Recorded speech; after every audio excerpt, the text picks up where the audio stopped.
Well, good evening. I have to say this is the most important audience of people that have waited for me to do anything ever. I sort of, my students have no choice, but I really appreciate it.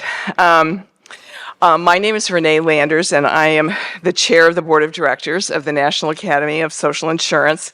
And I'm really honored to welcome all of you here this evening who are joining us in person, and to everyone who is joining us by virtue of technology, as we honor Marian Wright Edelman, Peter Edelman, and Jack Lew with the 2022 Robert M. Ball Award for recognizing their contributions to social insurance in their unique and individual ways. To start the evening, I think it's important to acknowledge the tremendous efforts of the board, the event committee, and the staff for their work in making this year's Ball Award the most successful in Academy history. I am told that the number is 227,000 and climbing, so this breaks our previous record for this event. So please join me in thanking all of them for this dedicated work on behalf of the Academy with a round of applause.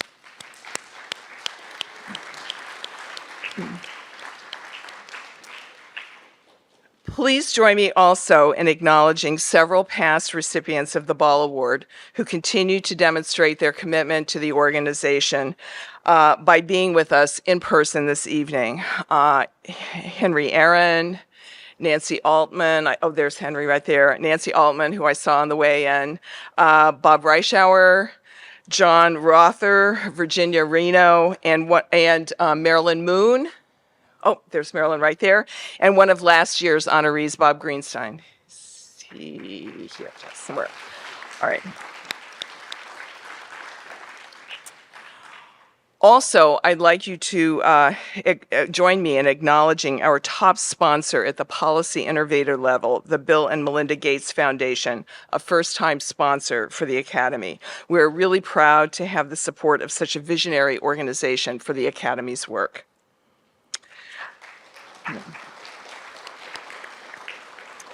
So please refer to the program for a complete list of the sponsors for the event. The investment that they make and that many of you have made in our work is essential to the success of tonight's event. Proceeds from this event support the Academy's leadership development, policy research, public education work, and provide the flexibility to plan strategically for the future, respond when a crisis like COVID-19 arises, and seed funding for launching new programs.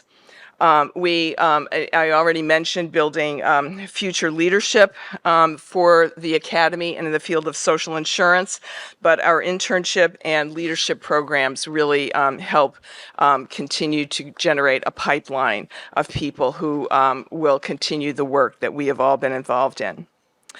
As I said at last year's event, I'm honored to serve as the chair of the Academy, and again, thank you for supporting our efforts as we strive to inject the products of our research and informed assessments into the ongoing policy formation process, especially at this important inflection time for our nation. Social Security is the nation's most effective anti-poverty program. This is a quote from Bob Ball that was in his obituary in the New York Times. But it's much more important than that. For every worker, it provides a solid base on which to build an adequate level of retirement income. To weaken that foundation would be grossly irresponsible. His 2000 book, published in 2000, Ensuring the Essentials, reminded us that the economic security is foundational to the political security of a nation and its people. The tribute to Bob Ball on the SSA website notes that the policy issues Robert M. Ball laid out in his final report to SSA as commissioner in 1973 are still issues with which policymakers are grappling, making the Social Security program easier to understand and to administer, reducing the reporting burden on employers, financing health insurance programs, achieving program equity for women and other groups, managing the disability program, and determining the optimum earnings replacement rate. We all should be proud to be involved in the work of the Academy as it continues to address the issues of economic equity and program efficacy that Bob Ball noted in 1973. Our June 2022 report, Economic Security for the 21st Century, catalogs the opportunities for improving existing social insurance and other economic support programs and surveys the emergent work on areas like family leave and guaranteed income and other innovations that aim really to keep the faith with Bob Ball's challenge to us to help those programs achieve equity across all races, ethnicities, genders, abilities, and statuses. Before I turn the program over to Bill Arnone, I also want to take a couple of moments of personal privilege to acknowledge the personal connections that I have or what I've noticed about tonight's honorees. Tonight is the second time I've had the honor of presenting an award to Marian Wright Edelman. I learned about her through reading Arthur Schlesinger Jr.'s biography of RFK, Robert Kennedy and His Times. At the time I read the book, I was a recently minted lawyer, and that Marian was the first Black woman admitted to the Mississippi bar was evidence of her intellect, mettle, and intensity of purpose. What a powerful role model she provided for all of the new lawyers like myself. Her role as the founder of the Children's Defense Fund is legendary. On the basis of these accomplishments, I had the honor of presenting her the Radcliffe Medal in 1989 when I was president of the Radcliffe College Alumni Association, which, alas, no longer exists. Other past winners include Sandra Day O'Connor, labor activist Dolores Huerta, Academy member Donna Shalala, and Treasury Secretary Janet Yellen, along with other luminaries such as Hillary Clinton and Ruth Bader Ginsburg.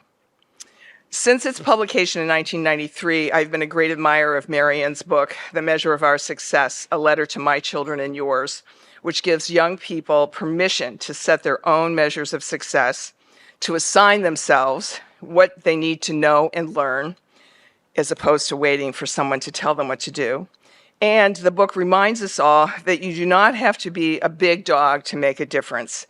Every day we can work to make a difference in our families, our work, or school, our communities. I can not tell you how many times the book has served as inspiration when I've been asked to give career advice. We are honoring her tonight because she lived up to her own advice in that book. Peter Edelman, as a legal scholar and public servant, has explored the intellectual basis for programs aimed at enhancing economic security, especially for vulnerable populations.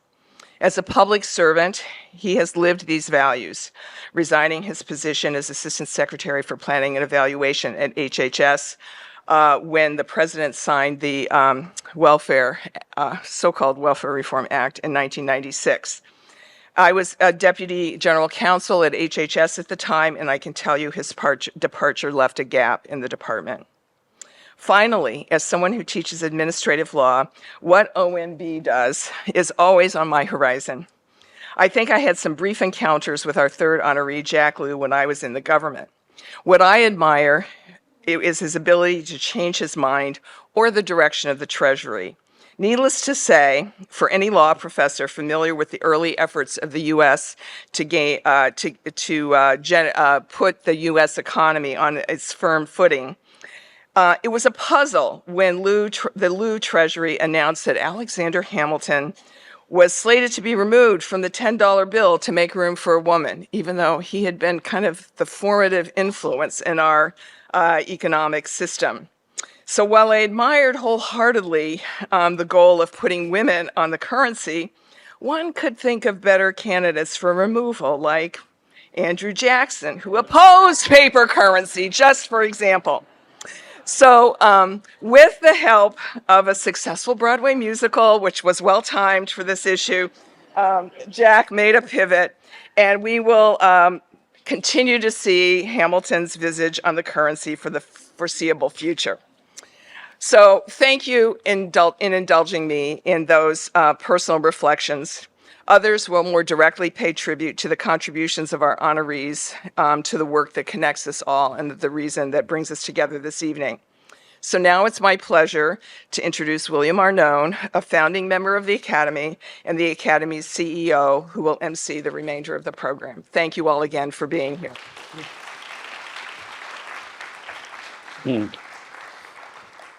Thank you, Renee, and thank you for your phenomenal leadership of the Academy's board over the past several years.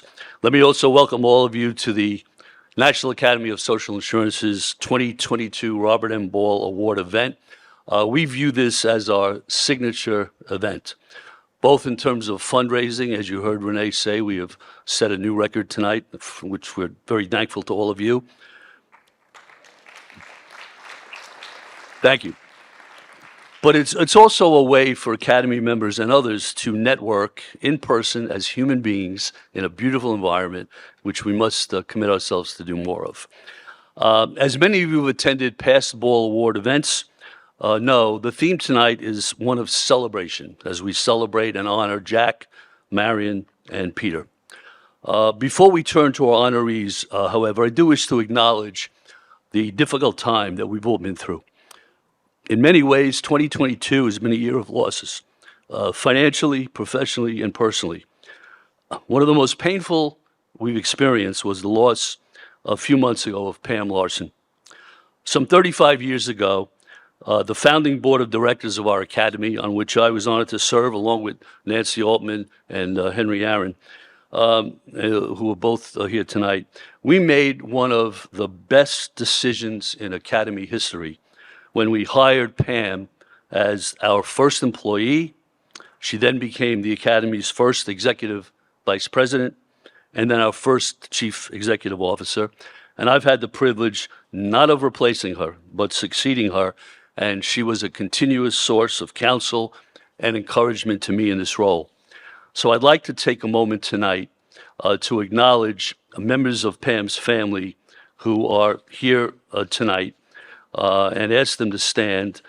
Her son Cedric, her sisters Beth and Sue, her brother Steve, her sister-in-law Luann, and her cousin Tim.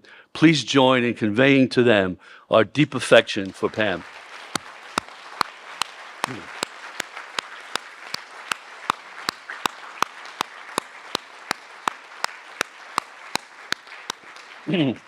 At the end of tonight's program, we'll be making a special announcement about the Academy's plans to honor Pam's legacy in a very meaningful way. This is a poignant evening for the Academy and for me personally, so I'd like to take the same privilege, Renee, and talk about personal reflections that I have of our honorees. As you may know, in the 1960s, I worked in the New York office of Senator Robert F. Kennedy. Back then, I wasn't called an intern. We didn't really have interns, but de facto, that's what I was. I was a college student, and I handled something called constituent communications, mostly from distressed New Yorkers desperately seeking someone to help them. And often I would get a response from Robert F. Kennedy. I would do a memo, and I'd get his scrawled handwriting. And imagine my surprise when one case of a mother who called up saying, "My children's toes are being chewed by rats. Help me." It made it into one of his presidential campaign speeches in 1968.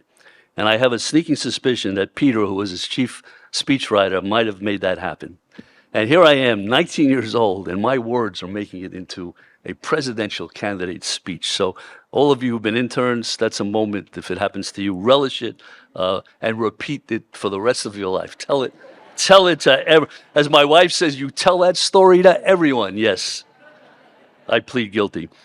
Now, from my vantage point as the youngest member of Robert Kennedy's staff, I was able to see firsthand how he assessed people. And I have to tell you, he was a tough assessor. You either got to him or you didn't.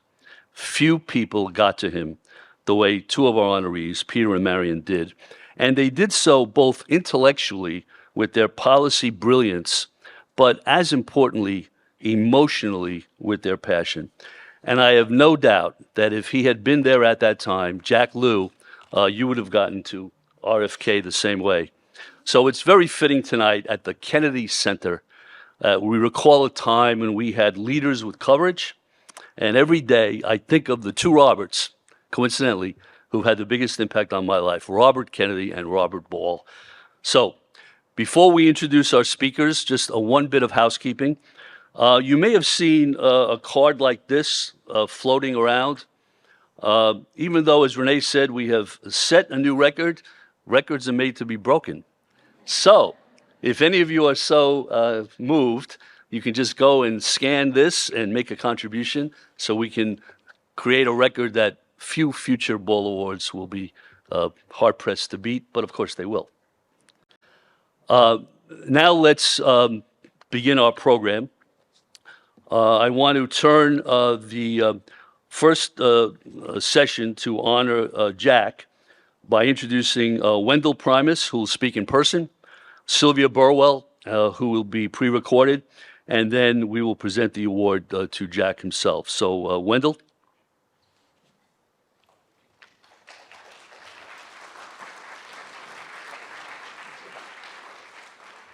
It is an honor for me to provide these remarks. Jack Lew started working for Speaker Tip O'Neill in 1979 while I was staff to Ways and Means. I don't remember exactly when we first met, but this Iowa farm boy and New York City kid had similar values and had great fun working together. Jack Lew has been through many policy battles over his years, and I want to highlight just a few that I think best exemplify who Jack is and his abilities. We both were appalled by the initial Reagan budget that eliminated the Social Security college student and minimum benefit and hurt working poor single mothers with children on AFDC. Jack played a key role in the Social Security amendments of 1983. In early 1981, the Reagan administration proposed such large Social Security benefit reductions and phased those cuts in so rapidly that even Republicans rejected them. It was a major mistake, and President Reagan formally withdrew the proposal and by executive order created the Greenspan Commission in late 1981. As Jack understands intimately, solvency is political pain. In this case, benefits had to be cut or taxes increased by 17% or some combination of the two. Speaker Tip O'Neill and Jack worked hard to make the commission a success. And my boss, Chairman Rostenkowski, not so much, took pride in completing the work of the commission by increasing the normal retirement age and thus achieving 75-year solvency.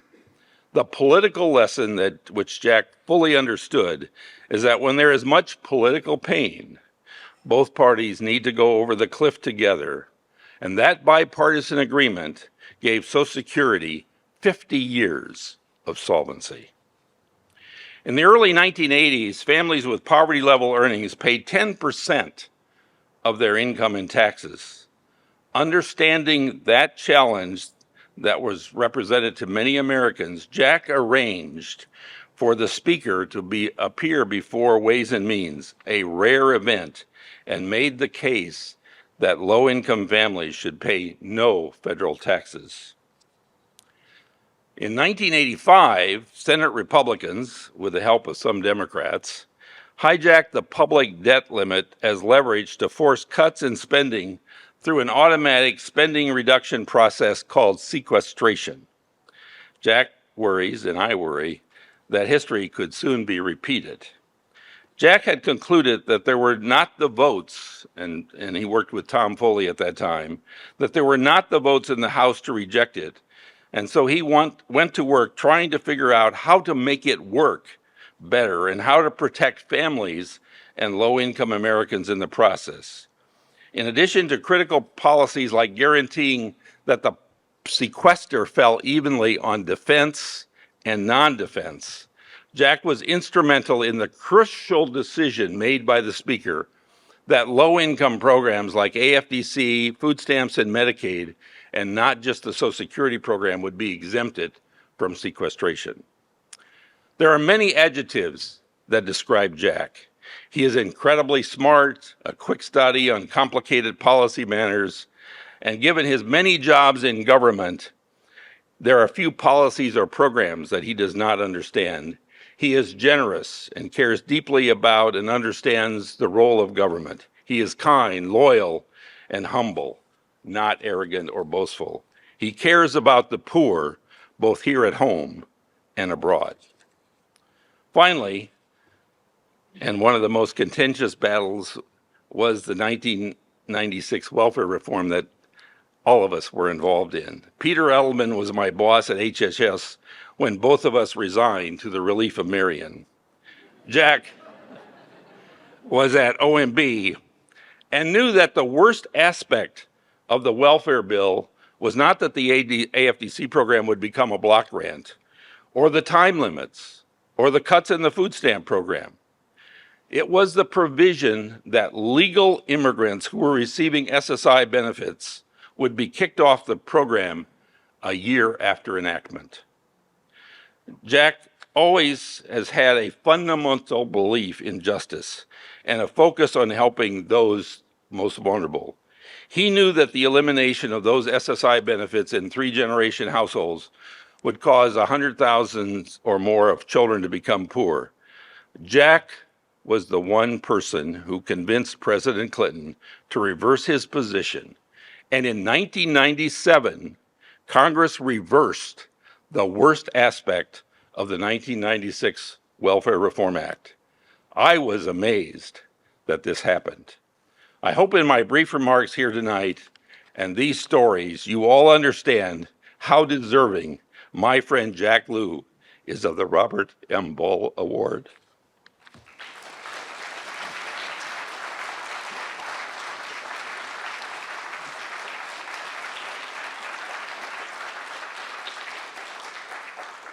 I am honored to be part of celebrating Jack Lew tonight with everyone else gathered at the Kennedy Center. And while I'm sorry I can't be there in person, I'm thrilled that I can be a part of this evening virtually, because anytime Jack Lew is being honored, I want to be a part of it and a voice in it. And when it comes to Jack, there are three things that I want to talk about today: heart, head, and toughness. And heart is where Jack Lew starts. It's what motivates him. It is what guides him. From his early days with Tip O'Neill and the work he did on Social Security and Medicare, and the issues that when I was Secretary of Health and Human Services, I referred to as the kitchen table issues. Jack Lew has always been committed to making the world a better place, and especially for those that are often not heard. As the Treasury Secretary, Chief of Staff, Director of OMB, these issues are at the heart of Jack Lew, and they're at the heart of his work. Number two, head. Jack Lew's intellectual capability is incredible. The way he uses knowledge, thinking, and experience to bring together problem solving to make things actually move forward. Whether he's negotiating budget deals, working on international finance, or his extensive and lengthy work that this organization is focused on, including Medicare and Social Security. Jack's incredible intellect gets applied and moves us all forward. And finally, not everyone would have put this word with Jack, but I will, and that is toughness. There is never too much work. It is never too hard for Jack Lew to go at the problem. And having been up all night negotiating as Jack's partner on budget and appropriations for every committee from Labor H to Foreign Ops, I've seen that up close time and time again. And I've seen the toughness when there are personal attacks, when you're exhausted and people continue pushing. And just want to close by saying the American people, especially on the issues of their health and their security, are always well represented and will always stand tall when Jack Lew is in the room. Jack, I'm sorry I can't be there in person, but I'm sending a virtual hug and a lot of applause and congratulations.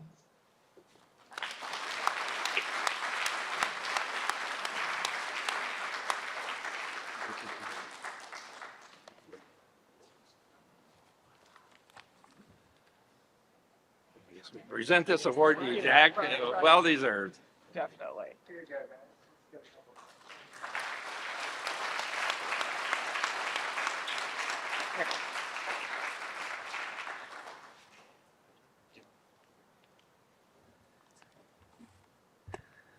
Well, thank you very much. And thank you, Wendell and Sylvia, for those generous, if undeserved, words. And thanks to National Academy for honoring me with the Ball Award.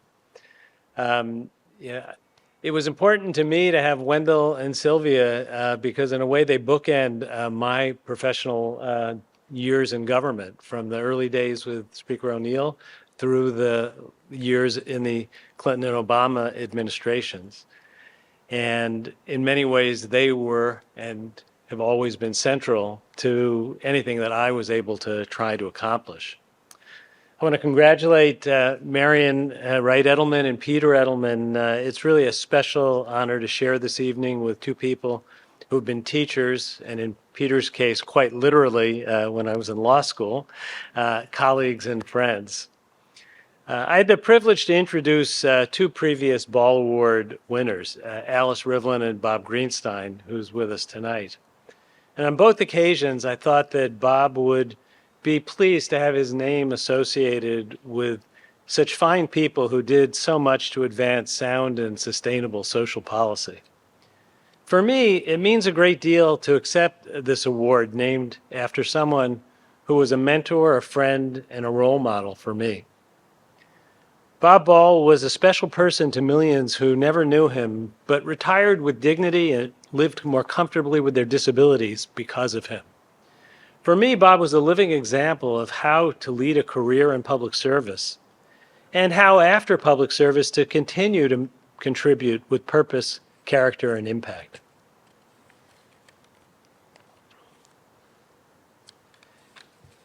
My interest in social insurance started early. I wrote my undergraduate senior thesis on the intellectual origins of Social Security.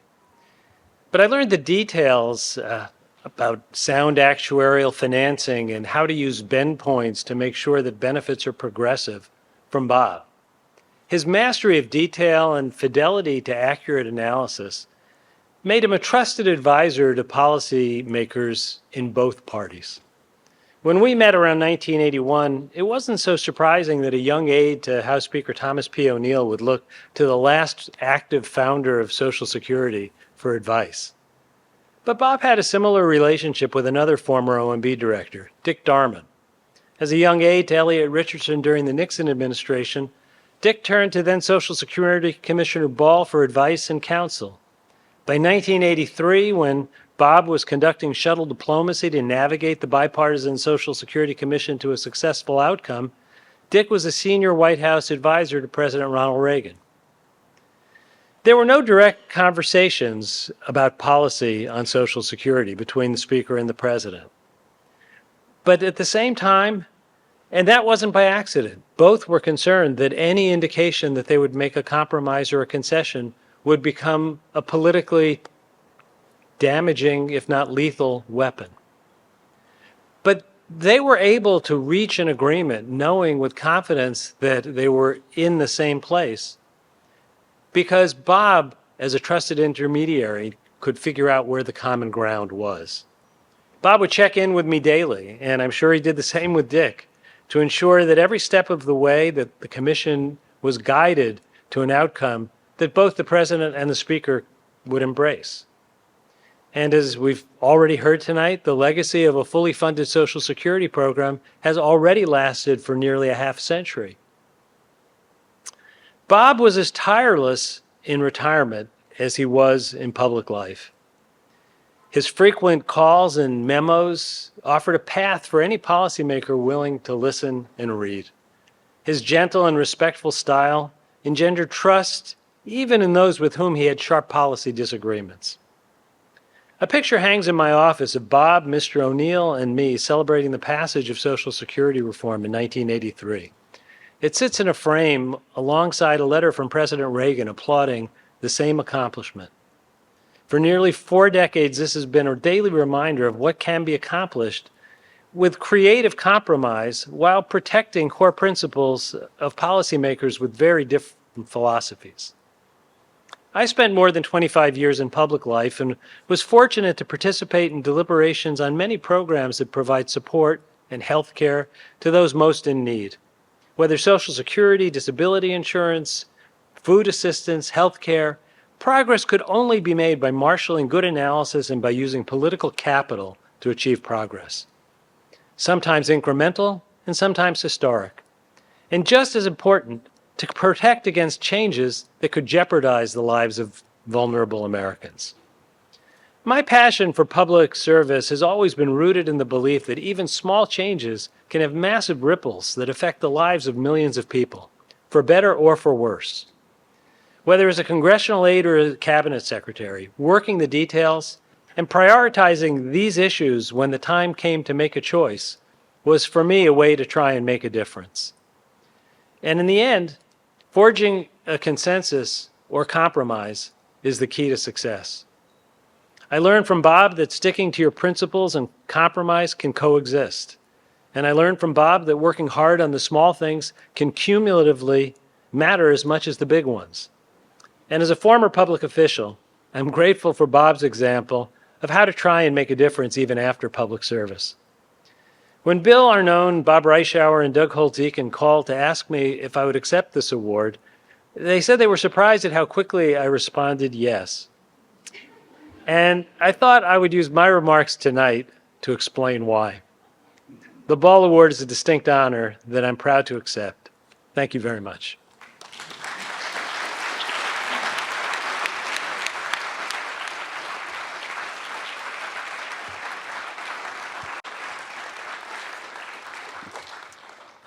Thank you, Jack and Wendell Renee. Now I'd like to ask Debbie Weinstein and James Sandman and Indy Dutta-Gupta to come up as we honor Peter and Marian. We'll also have a recorded statement from Olivia Golden. Debbie?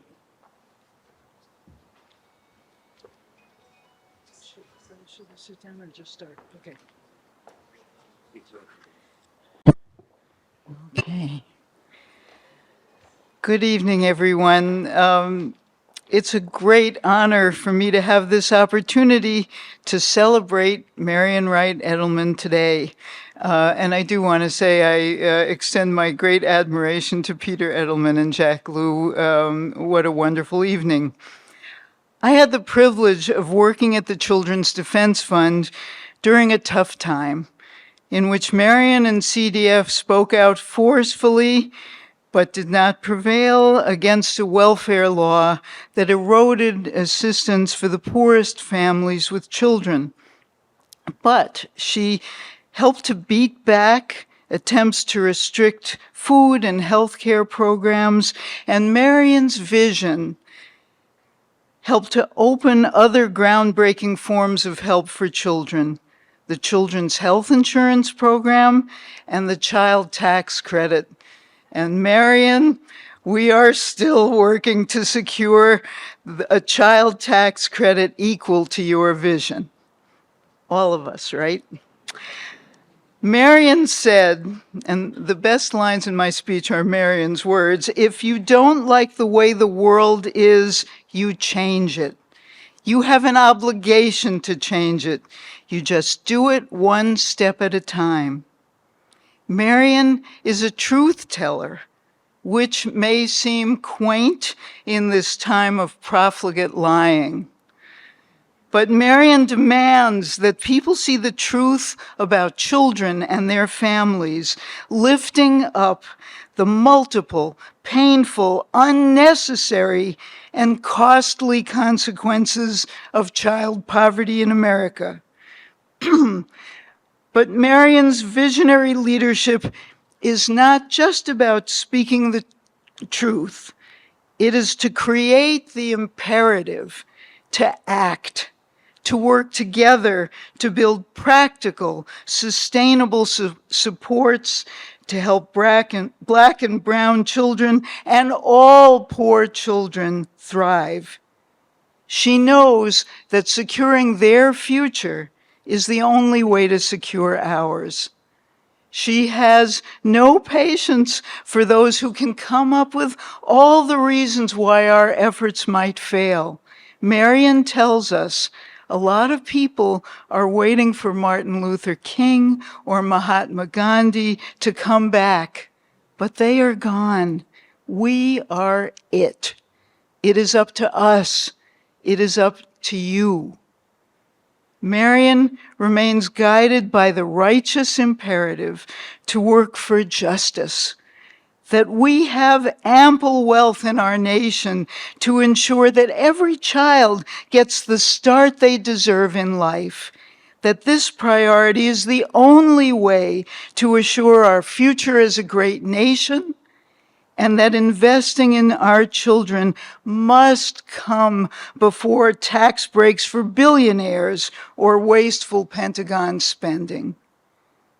The organization I now work for, the Coalition on Human Needs, proudly presented Marian and Peter Edelman with our Human Needs Hero Award in 2019. We combine heartfelt celebration with loving silliness, and presented them with buttons to press to hear applause any old time, to be reminded of our warm admiration. It's something like this, a little cheesy, but let's see. Okay. I never go anywhere without one. But now we're all here together, so we don't need a button. Please join me in enthusiastic celebration of Marian Wright Edelman.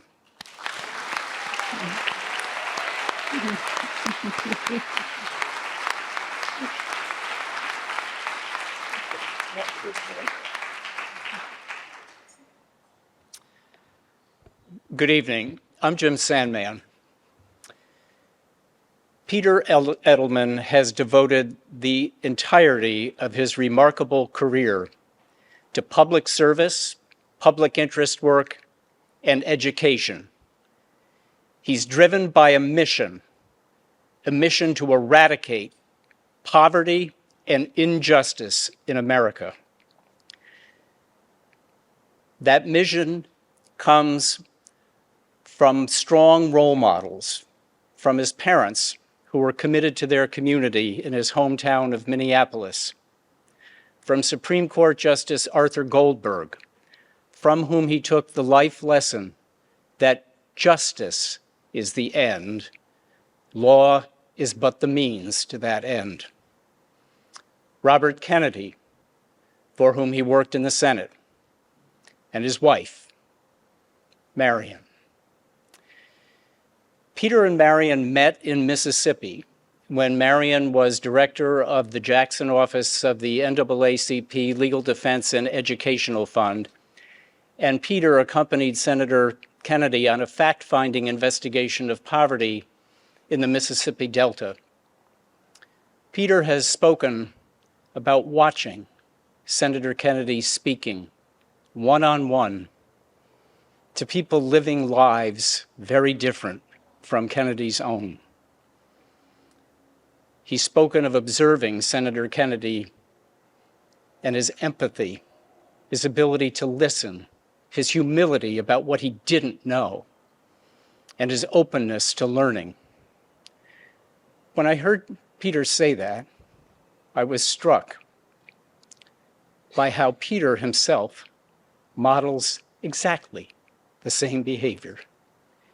It's Peter's personal character, his empathy, his humility, his ability to listen, his openness to learning that have fueled his sense of moral outrage and his lifelong commitment to pursuing the issues that Senator Kennedy took up in the 1960s. At the root of everything Peter does are two convictions. First, Peter believes to the bottom of his soul that we can end poverty in America. We have the financial wherewithal to do it without compromising the country's prosperity. Our failure to end poverty is the result of deliberate policy decisions not to, and the consequence of years upon years of acquiescing in inequity.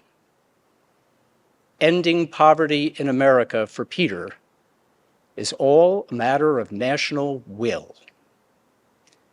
Second, Peter has a profound personal belief in the dignity, value, virtue, and capabilities of every human being, and a vision for a world in which every person is empowered to use their gifts and to thrive.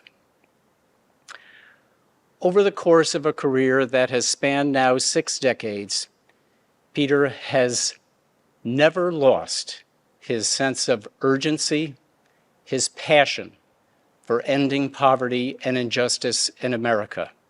Never. It's never ebbed. Peter has said, "You're not allowed to be cynical. If things are going in the wrong direction, you cannot walk away. It's about making a difference."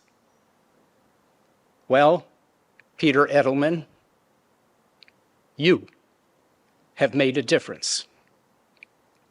You model the Jewish ideal of tikkun olam, repairing the world, making the world more just.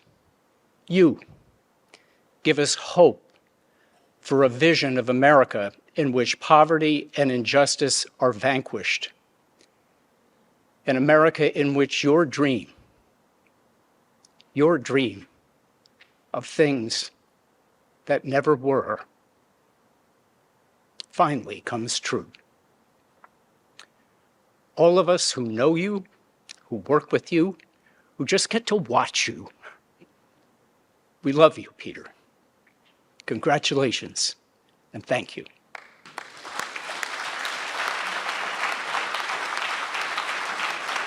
Evening. It's truly an honor to be here to celebrate Marian Wright Edelman on the occasion of her receiving the Robert Ball Award from the National Academy of Social Insurance. And thank you for the opportunity to celebrate her on video, since I'm so sorry I can't be with you this evening. Marian was my first boss in Washington, D.C., and I came here in 1991, so that's more than 30 years ago. But I thought of her so often, especially in these past few years, when the lessons she taught us about moral courage, about strength, about being at the top of your advocacy skill and performance have been incredibly important. I want to say 2 big things about Marian, and the first is that she has had an incredible impact. She's had an impact through the people she mentored and taught. It's not just me, it's just an enormous number of people across DC and the country who've worked for her and learned her lessons. She's had an impact through the child and family advocacy framing, through a focus on children that includes their families and communities as a path to social and racial and economic justice. And she's had an incredible impact on the lives of children and families, millions of children, through huge expansions in health coverage and children able to go to the doctor, through schools that now include children in education. And one example we just saw earlier this fall, the Census Bureau's report that the temporary policy changes from the American Rescue Plan Act cut child poverty in half and sharply reduced racial disparities. Those policies, nutrition policies, and child tax credit are among the list that the Children's Defense Fund has been fighting for decades. At the same time, there is so much more to do. Those policies were temporary. We haven't enacted them permanently, and other key supports for children and families, childcare and paid leave, and addressing gun violence and the trauma that children and youth experience. There's so much left to do, and there are right now enormous attacks on democracy and on civil rights that, of course, affect everyone, not just children, but they have a huge impact on children's future. So the second thing I want to say about and to Marian is that as the rest of us take on the mantle of moving forward towards your vision, you have given us the lessons and the inspiration to get there. One key lesson Marian taught all of us was to be true to your own principles and values, regardless of the world around you. I still remember one of my colleagues at CDF who'd known Marian forever, saying that you can always still see in her the young woman who faced the sheriff in a small southern town, the stubbornness, the determination, and being true to your own values.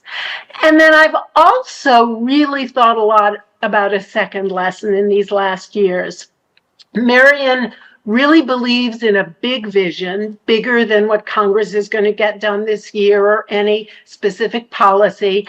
But she also really believes in concrete, practical, and yes, incremental change that makes a difference in real people's lives, thousands or tens of thousands or millions.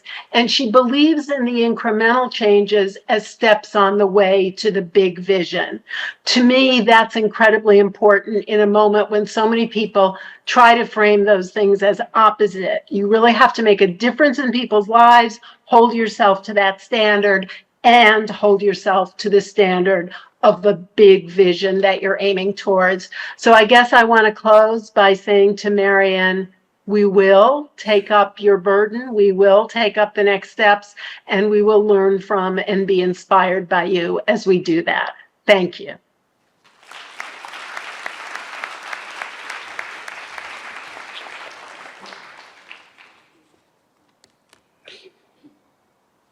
Thank you. I'm Indy Dedagupta, a president and executive director of the Center for Law and Social Policy, and I succeeded Olivia Golden. Now in two ways. My first memory of Peter was during a training I participated in as a Bill Emerson National Hunger Fellow. I remember being confused by why someone of his stature, someone whose time was in such great demand, could possibly be there with just 24 young people who were dedicating a year to fighting hunger and poverty. But that was Peter, always dedicated to nurturing the next generation. Then with his work on DC's Access to Justice Commission, he and I crossed paths a few more times. I don't think he had any idea who I was. I think I even told my friend Eileen Carr at the Hunger Center, I think I've met Peter 6 times. One day I'll get him to know who I am, but I don't think he knows who I am. But I was so impressed by him that I hoped to one day work for him. And within the year, I had the great fortune of Peter sort of being a boss to me. He was already a boss, but he was a boss to me. For the first time when he co-chaired a Center for American Progress Poverty Task Force that I staffed after Hurricane Katrina. The effort was to draw wider attention to longstanding racial and economic disparities. And sure enough, there's an opportunity to make an impact, and Peter was there. Now, to be clear, Peter was called in, but Peter was there. Then, years later, he would bring me on to help grow the Georgetown Center on Poverty and Inequality, where he was directly my boss. And even when I left Georgetown, I apparently could not give up having Peter as my boss. So I joined CLASP, where he serves as my boss again on the board of trustees. Peter is everywhere, everywhere we need him and everywhere he needs to be. So he's been my boss for most of my career, and I could not have imagined a more brilliant, caring, and effective one. So Peter's extraordinary contributions, as we've learned, to our nation's public policy debates have helped us achieve a social protection system that dramatically reduces poverty. They've helped us enact our first child allowance, something we will get back one way or another. They've helped us break through debates around targeted and universal programs and work and non-work. And they focused our policy making on racial and economic inequality, whether or not doing so was in style. And speaking of style, I suspect Peter, along with Marian, are the first Ball Award recipients to have also been featured in the style section of the New York Times. You may want to look that up. But more than his style, it is his courage that has contributed to this nation's progress toward greater economic security and inspired me over the years. Peter doesn't talk about this often. I don't know if I'll get in trouble with him, but he may have never become a federal judge despite his extraordinary legal career, in part due to his call for a basic income more than a generation ago. And we've learned, of course, that he took a very principled step of resigning from HHS in protest of the 96 welfare law, a law which I'd argue turned out to be just as flawed as he warned. Peter's accomplishments and contributions came when he was a scholar, but also as a political appointee and a public administrator, and even as an advisor to elected officials. I did not know Bob Ball personally, but it feels fitting that Peter Edelman, a lifelong public servant, skilled administrator, principled public intellectual, be awarded the Robert M. Ball Award tonight.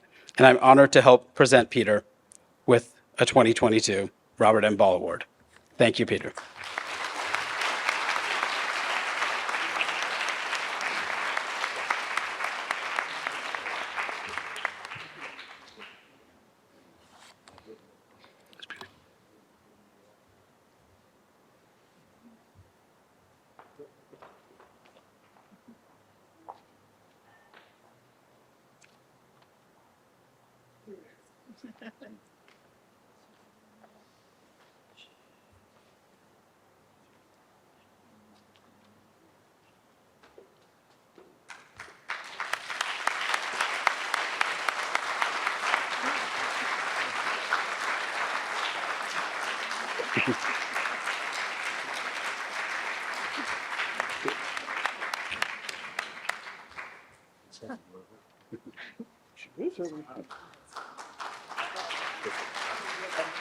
Yes.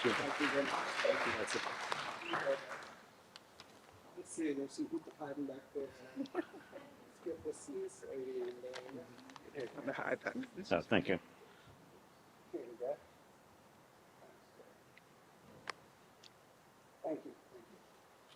I'll just say a few words for us. You can sit down if you want to think. You can sit right here.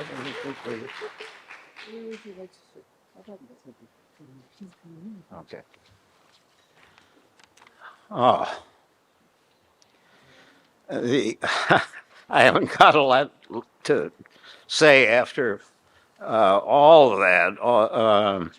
I'm talking for me and for Marian, and first to say thank you for the Ball Award. Wonderful, and of course, wonderful in connection with a fabulous organization that has done so much. And so we think of, and it was wonderful to listen to Jack talking about Bob Ball. I knew him a little bit, but not like that. And of course, we think today about Pam Larson, who Bill talked about, who we lost just recently. What a wonderful, wonderful leader. And of course, your leader, Renee, it's great to see her again. And it is fun when we all have these connections and things that we did together. Looking around here just personally. And of course, what Bill, our leader now, is just doing a fabulous job, just like he did it when he was 17. And so it's just great from then to come back to here and everything that he's done. I just want to say particularly thank you to all of our dear friends here who said these wonderful things about Marian and me, and I just can't say anything except thank you, thank you. I don't deserve them. We don't know what she does, but Debbie with her. And Jim, thank you, is always so wonderful, and Olivia, great, and Indy is my pal for years. So to have Jim as such a dear friends and the things that we do together, just everybody to be here to say these lovely and kind words to Marian and me, and to be here with Jack. And again, as he said, it connects back, and I was his professor, and so on. I just love it, and he's so what a wonderful, wonderful, wonderful, great friend and great American. And Marian, my dear wife. So thanks for my Georgetown colleagues who are here, and those from the Access to Justice Commission are here especially, and friends to so many who are here, and really all of you who have done so much that's important, and especially including people, the work for children and family that Marian has done. I just, so much of you people here are the people who have made so much difference in so many ways. And here we are, and it just speaks to what this organization really is. So I don't have to tell you anything more because you've done it. And I could make a long speech.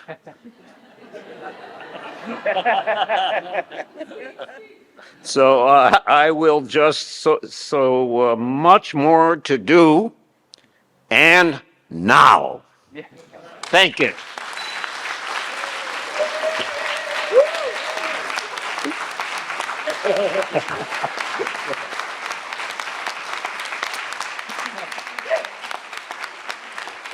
Are you going to get me off of here?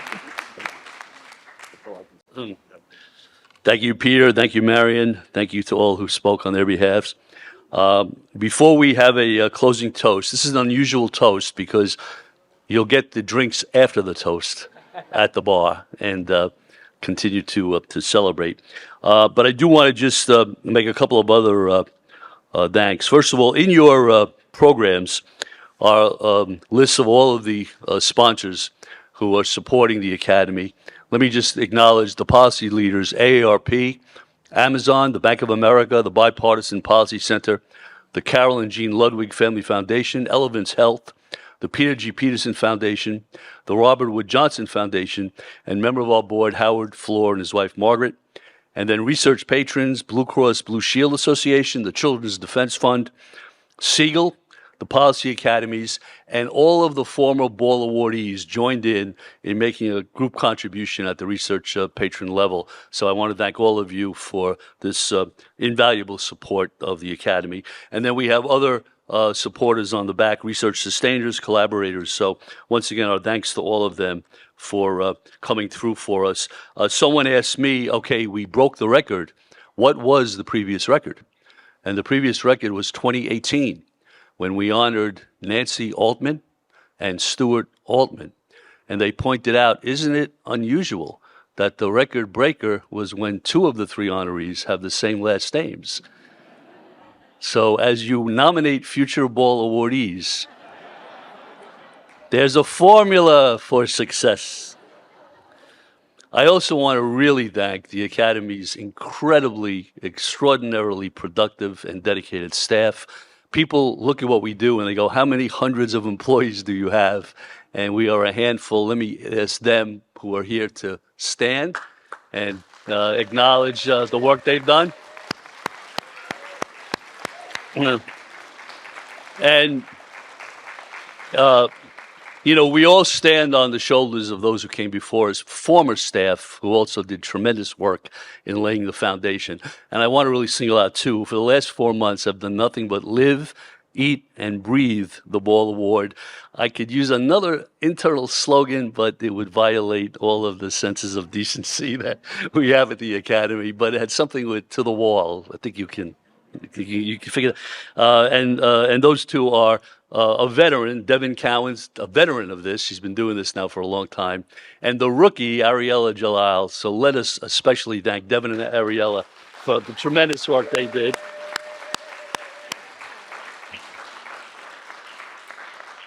And now I want to ask two members of our board of directors, Aparna Mathur and Rebecca Vallis, to come up and lead us in a brief toast. And then we'll have a special announcement regarding Pam Larson's legacy. So Rebecca and Aparna.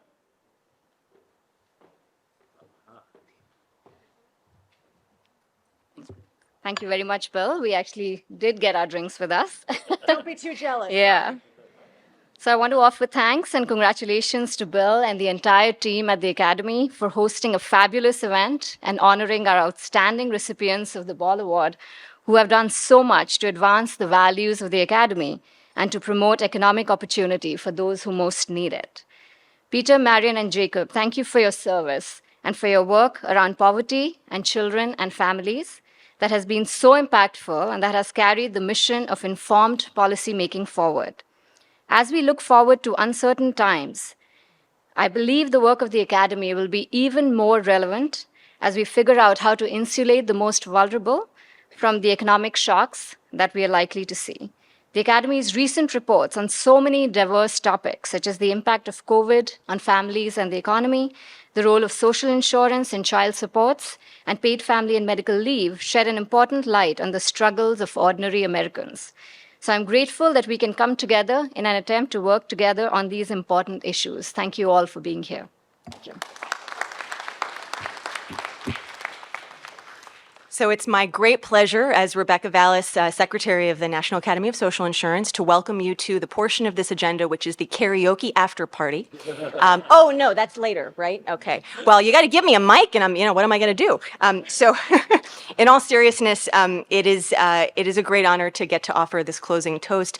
We heard earlier from Jim Sandman, and there have been so many of my personal heroes on this stage, I've lost count. We heard earlier from Jim Sandman about the critical importance of role models in this work. And well, as Peter knows very well, it was the legendary story of Peter Edelman withdrawing from the Clinton administration over the 1996 welfare cuts that we've heard about tonight that inspired me as a young bomb thrower to rebel against my sociology professor parents by not getting a PhD and instead going to law school to become a public benefits lawyer, and later to come to DC to do my small part in re-envisioning our social contract in this country. I am honored to count Peter and all of these folks on this stage treasured mentors, but Peter in particular, I just want to thank for the kindness and the love and for having big hopes for me, even as a baby legal aid lawyer, trying to save the kids' SSI program a long time ago. It's meant a great deal to me throughout my career. I know I'm in very, very good company, not just in this room, but around the country, in learning from and finding so much inspiration in the incredible leadership and incredible courage of Peter Edelman, Marian Wright Edelman, and Jack Lew. So it is a great honor to get to offer up a closing toast to celebrate such an incredible slate of Ball awardees. As Dr. King reminds us in his letter from a Birmingham jail, progress never rolls in on the wheels of inevitability. And I can't think of a better set of medicine for us in this moment in human history. So please raise your glasses, if you have them, to Peter Edelman, Marian Wright Edelman, and Jack Lew, and to the Academy.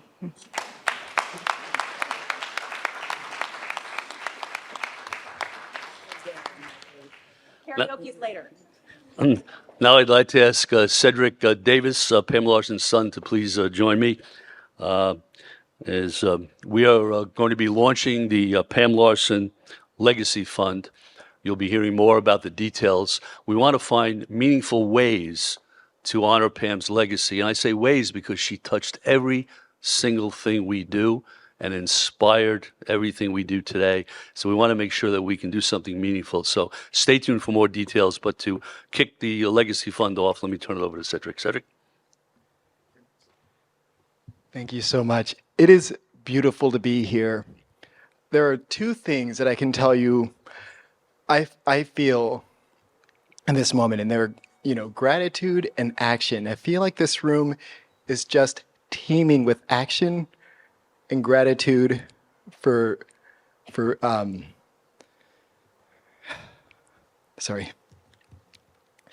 teaming with gratitude in action. Gratitude, the gratitude I feel right now is for being around people I've known for a very long time.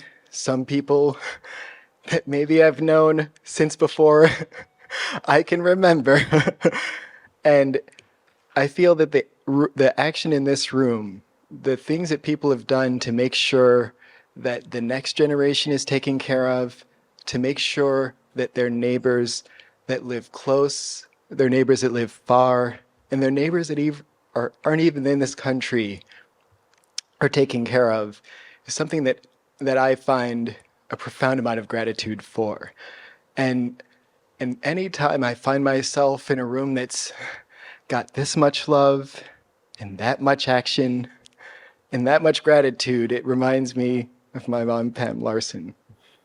And one of the things that I found out, of course, I knew she was a person of action, and I knew she was a person of gratitude, and she was very thankful for the opportunity to be able to impact as many people as she could with the work that she did over 28 years with NASI.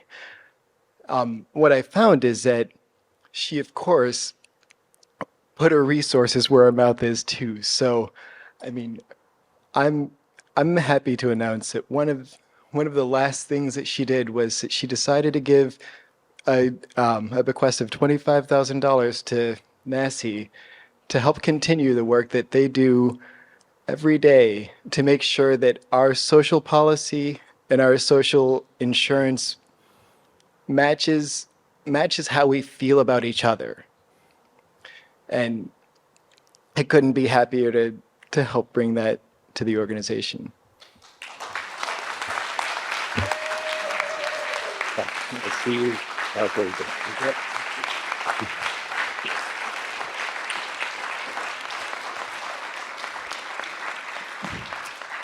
Thank you, Cedric. Thank you to Pam's family. Thank you to all of you. I've been just informed by the Kennedy Center that the doors permitting you to leave are locked. The only way to unlock them is to go on that QCR code. Good night. Thank you to all of you. See you next year.